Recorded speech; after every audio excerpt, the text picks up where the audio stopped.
Our staff have been working incredibly hard to prepare for young people returning to school in August.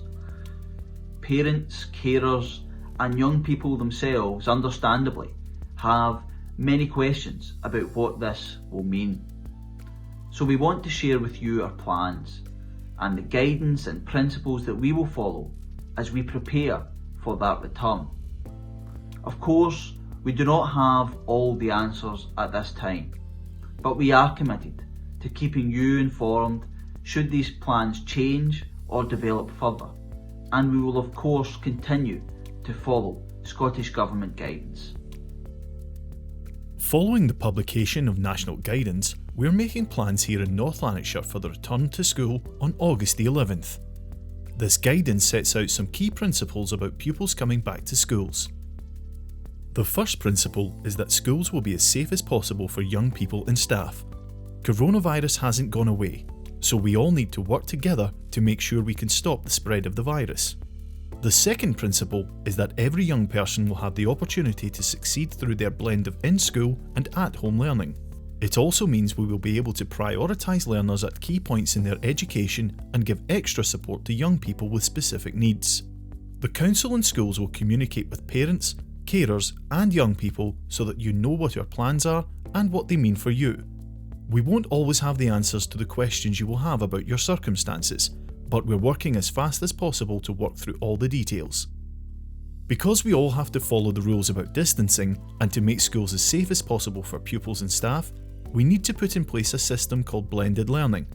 This means a mix of in-school and at-home learning. There are a number of ways to achieve this, and individual schools all have slightly different challenges because of the number of pupils who attend them and because of the buildings themselves. As a minimum, all pupils in primary and secondary school will have 2 days or 10 hours in-school teaching time between Monday and Friday.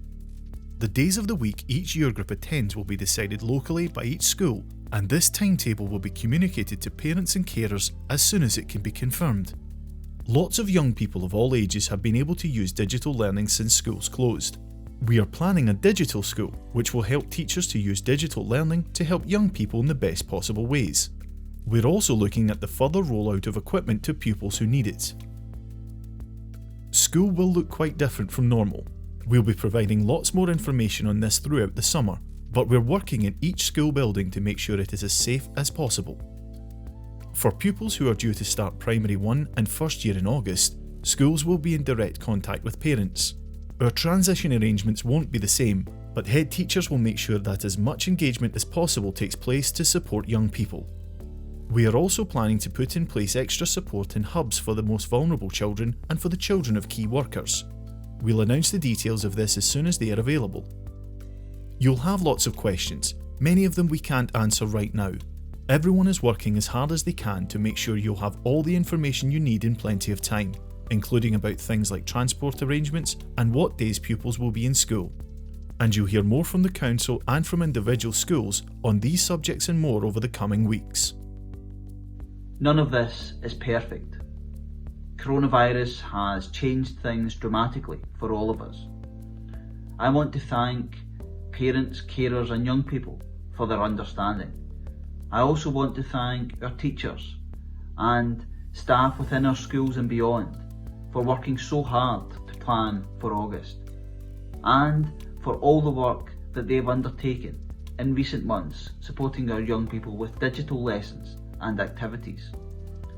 More information is available on North Lanarkshire Council's website, and we'll be making further announcements soon.